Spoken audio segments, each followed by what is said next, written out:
Right, so this is the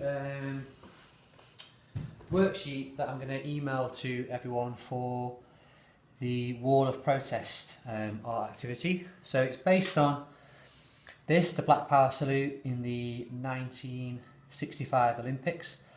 All the information about it that you need is kind of here, so you'll have it as like a brief synopsis of what this is all about.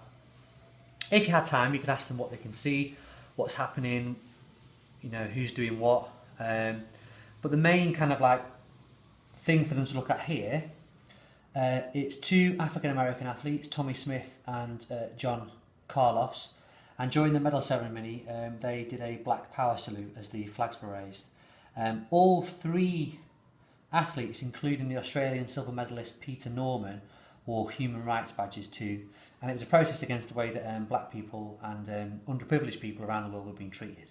So this is the starting point for them to think about, well, how could they use their own bodies or hands or fists or wrists or arms to make a protest, to make a silent protest.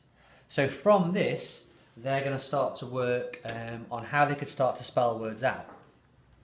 Or, actually, before they work on how they're going to spell words out, you're going to ask them, well, what would they protest about? So they might start to talk about no war, they might talk about guns, they might talk about terrorism, they might talk about animal cruelty, and in groups they can kind of choose themes, and then within those groups they will start to spell the words out with their hands. For example, the letter O, the letter A, they've got to just work it out with their hands, and they will be able to do it eventually. Now I've got a video of some pupils and I working on this. You'll see in the video that sometimes you can do it on your own, like O, but sometimes to try and do an N, you need a friend to do that part. So people have to start with working teams to spell these words out. Okay, so now you'll see a video of me working with some pupils. So you guys, I'm going to try and get you to do some letters you can do on your own. Could you show me L? Good. Now remember, it's L for me, so you've got to make sure it looks right for me. Good, good, good. What about T? T's easy. O? Okay, good. You guys do in a team, do an N for me in a team, please.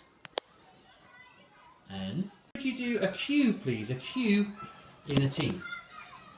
Q. It's in a team. Okay, so we'll start off with, we're going to say no war. So let's do N first. N. And then let's do O. O. And then W. W, nearly. Oh, yeah. That's it. W. W. And then A. Capital A. Yep. And then finally capital R. Make sure it's facing me. Yes. So here we've got no war being spelled out by hands. This could just be displayed as a slideshow behind your performance, or as you'll see in a minute, you could turn it into a nice display. When you've got all the photos, depending on how you're working with the class and the time you've got, you might be able to, if the photos make sense enough, start to just show them as a series of photographs. So we can see A here, we can see the letter R here. So you might feel that just a series of these in a line would say the words clearly enough. Sometimes though, you need to just redefine them a little bit. And what I do for that, this is R for example, is I normally work with a pair of scissors that I've lost. There they are. And if you just cut around the letters to define them a little bit more, it normally works the display a lot better. So for example, this is R, but you need to kind of define it a bit. So if you do a much clearer R shape, so you know what's going on, and then if you cut this R shape out,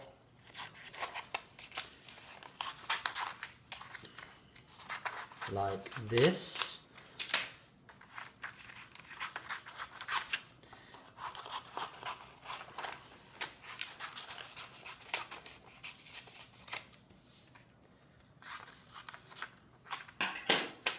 okay, now that starts to become a lot clearer as a letter.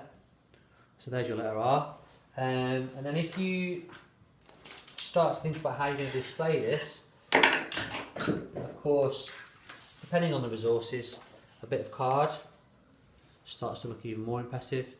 And then what you'll end up with finally is a set of letters. So so here's one of the letters cut out pretty simply on a piece of card. And now if I introduce the rest of the letters like this, so there's war. You can read this okay. Obviously you'd be able to spread this out a bit more. War, and then no. There, so there you go. No. War. Pretty effective and simple, and you'd be able to make an amazing display in not very much time that illustrates the pupils working together, thinking about protest, and again linking into your activities.